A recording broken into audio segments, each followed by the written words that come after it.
Hello, welcome and welcome back again to this channel. My name is Marion Wangoi, but I refer to myself as Marvelous Joy. Yeah, this is another video. I'll be talking about things that will somehow make me not look like Marvelous Joy. But anyway, I'm quite excited and looking forward to it. Talking about my journey of mental health.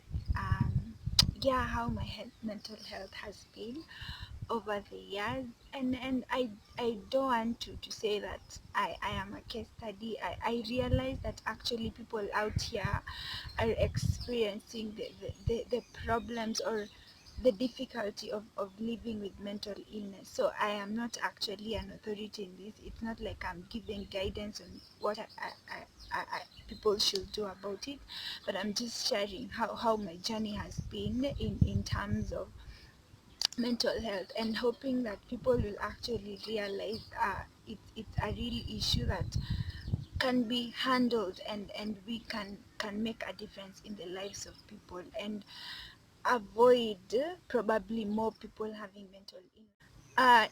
If you're suffering from mental health, and I say anything that you think is not true, I am very sorry. That is not actually my intention. Yeah, because I don't know what your journey is like, but I hope somebody else will learn from my journey. So in this video I'll be using the term something happened. This is because I want to protect the identities of the people and the characters in that particular scenario, and I will also not give the details of the incident. So don't overthink. Don't think that it's something out of this world, or imagine it's, don't overthink. Just take it as something happened. Don't think it's something big or something small. Just know that something happened. Yeah, I'm sorry that I'm not giving the details. Yeah. So in class one, when I was in class one, and you should know, by the way, I joined class one at 4 years old, as I was studying 5 years old. So in class one something happened. Then in class two, I remember meeting this, it was during break time, and this girl I didn't know. We had two streams in our school, so she was in the other stream. She just came and gave me mandazi, and I was so happy. I didn't even know her. To this day I don't know who she was. I don't remember her name, but she just gave me mandazis, and I was happy, and I was wondering, who is this who's just giving me mandazis? She's not my friend. I don't know anything about her, and I always wanted to give back, and to just go back and tell her thank you, but I don't know, I never got to know who she was. Then in class 5 something happened. Also around class 6 and 7 something also happened. And in class 7 I had this friend. You see, in my school there used to be boarders and the scholars. So from class 2 to class 6 I was the scholar in that particular school. So we used to have this thing of the scholars having friends who were. I had this friend who was a boarder from. She joined the school in class 4, so she was my friend for quite some time. But then we were in different streams in class 5 and class 6, so she got a different friend, and we used to refer to our friends as cherries. So, but in class 6 I also had a cherry, now a different girl who was my friend.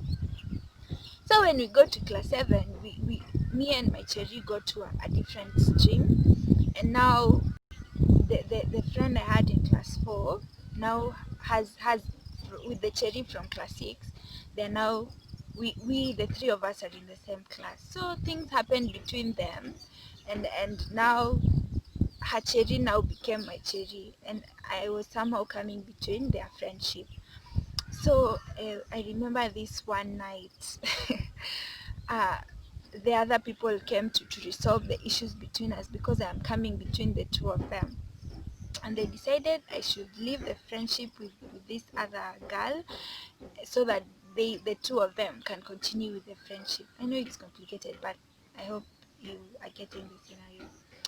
So that really somehow broke me, and you know, I became, alone. I started walking alone, doing my things alone.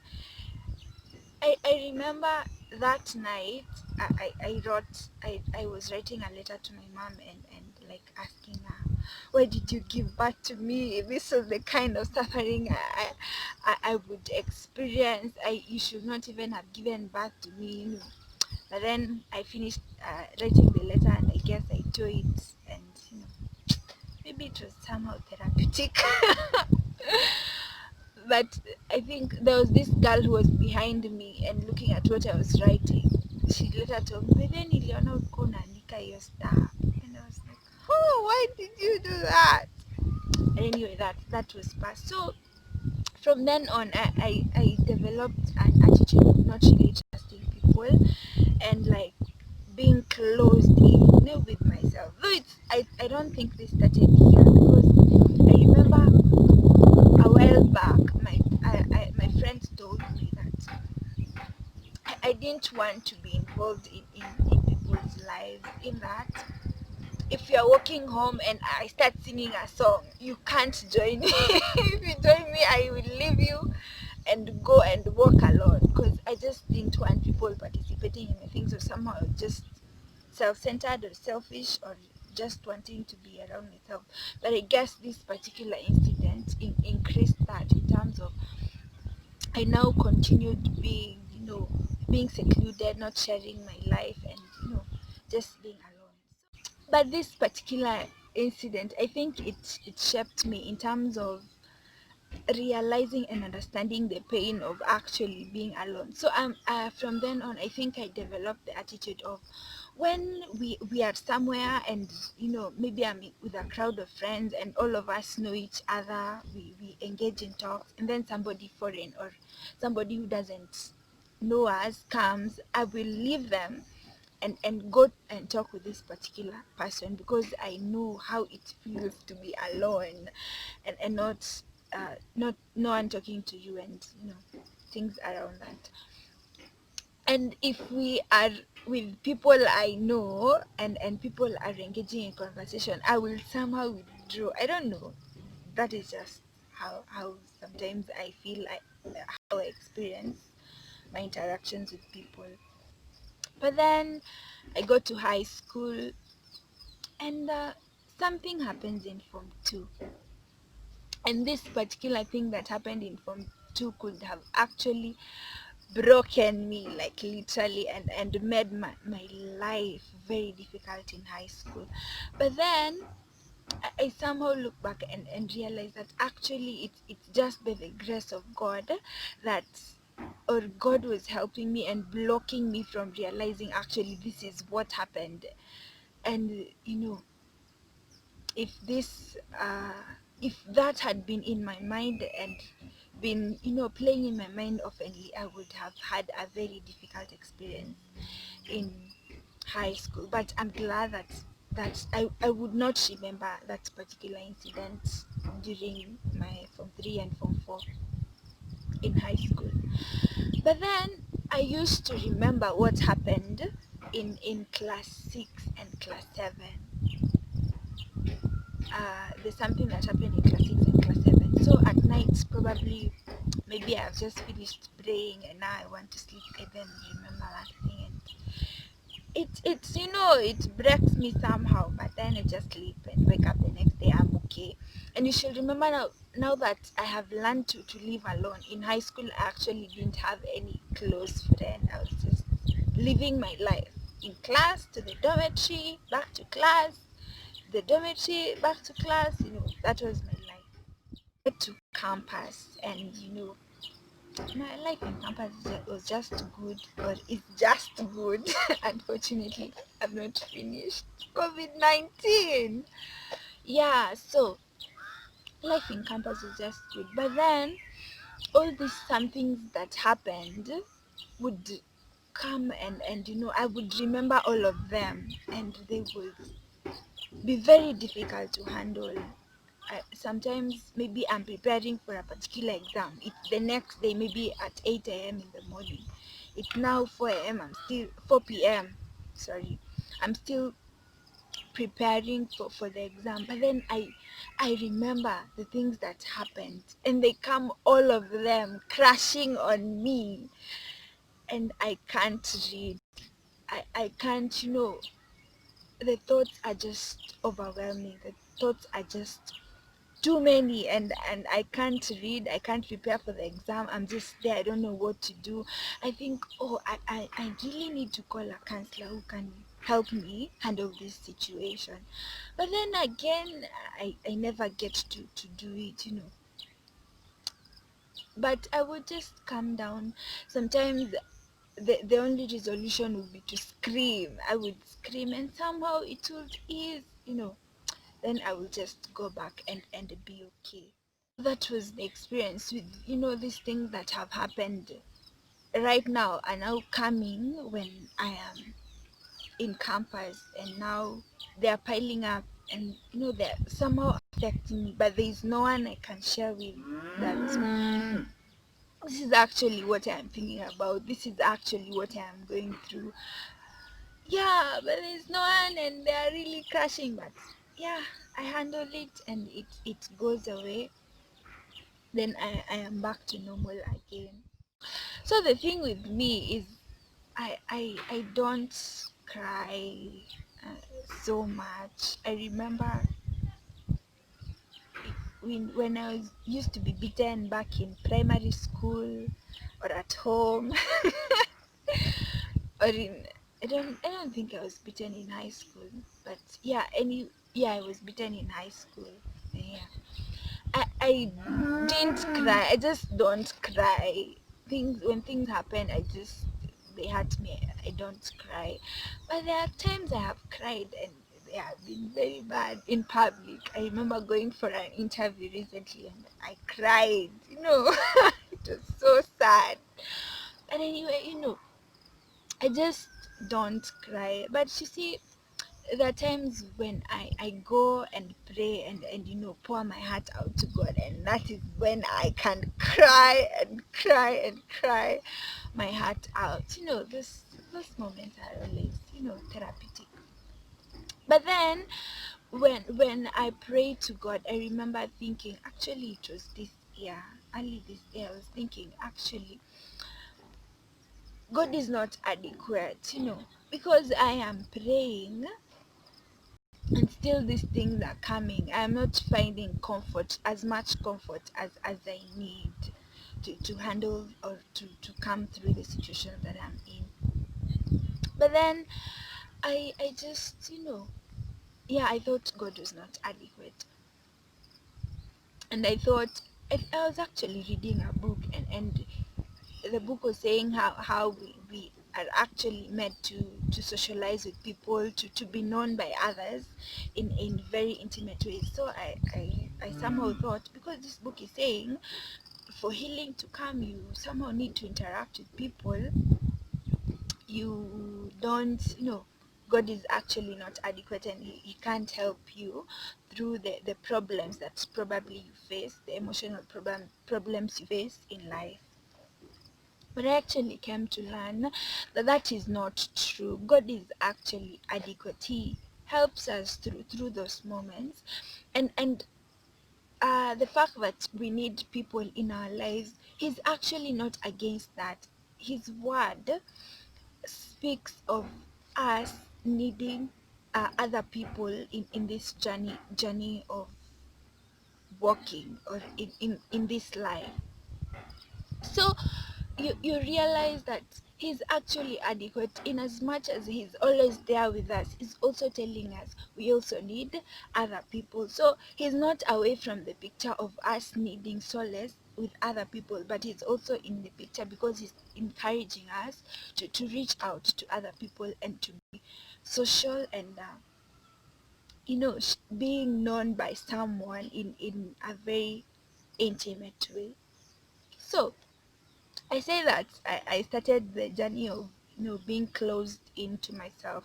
So all this time I never had a close friend. If things were happening to me, they were just me. But I'm this girl who, when things is pressing her, I just tell anyone. If you're around, I'll just tell you.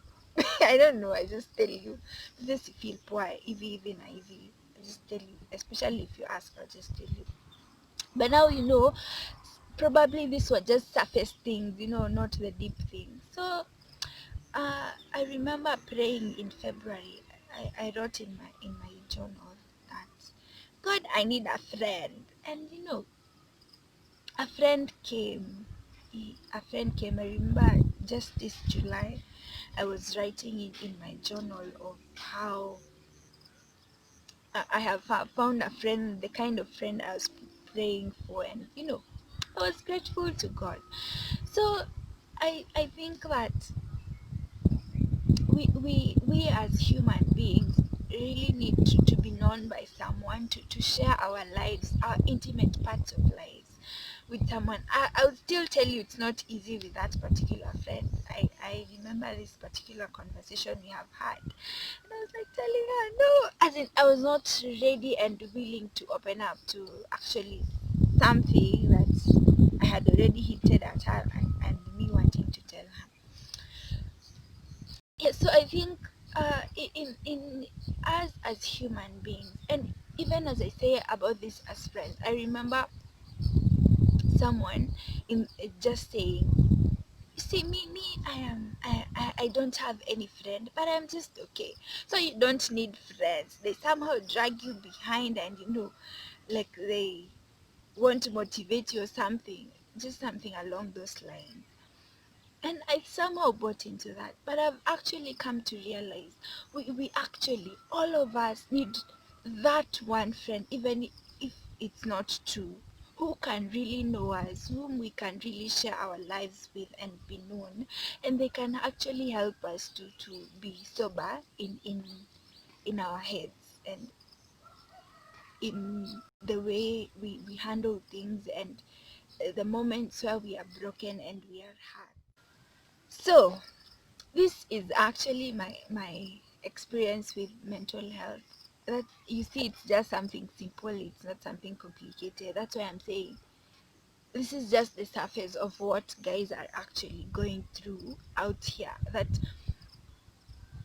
they're really struggling with people don't understand them, people don't appreciate that they are human beings who need to be loved, who need to be known. And they're just stepping on, okay, I am actually included in that category. We are actually stepping on one another, crushing people's self-esteem, breaking people so much, which is not nice. So I pray that we'll actually realize that mental health is actually a real thing that is affecting not only people who are in the world, but it's also affecting people who are Christians, you know. And the best way to handle it, find someone who can truly know you. And if you realize this thing is too much, please seek help, even if it's professional help. Seek help, be honest about it and seek help. And let's stop stigmatizing people who are actually seeking help. And there's also this thing of people online, in the cyberspace. We are so violent with other people. We just say comments that we don't care who reads on the other side, but actually these comments, they destroy people, they crush people. So before you send that message, send that comment, be careful. What are you actually saying? If you probably you're strong enough, if that was said to you, you will not care. But please realize that there is actually someone behind who is actually receiving what you're saying, and be careful about what you're actually posting in social media. And the other thing is that people have stopped trusting people and sharing their lives with others, because the ones to whom they have actually shared their lives with have been, they have gone and told everyone, the way Marion hako hivi, anafanyanga hivi. You've been told something in confidence, but you're just going and putting it out there, and you're making this person, go back to their own hidden space. Let's stop that. If you're told something in confidence, keep it in confidence. Can you let someone trust you enough to be willing to share their lives and to tell people of what they are really going out up to? It's actually a big step for someone to come and tell you, this and this is what I am going through, especially if it's something they can't tell anyone. So let's keep the confidence. If you're told, keep the confidence. I'm sorry that I keep repeating myself, but that is all I had to say. Yeah, mental health is a real thing. Let's take care of our own mental health and other people's mental health, and let's make the world a better place for each and every one of us. That is it. Thank you for staying this far, and bye.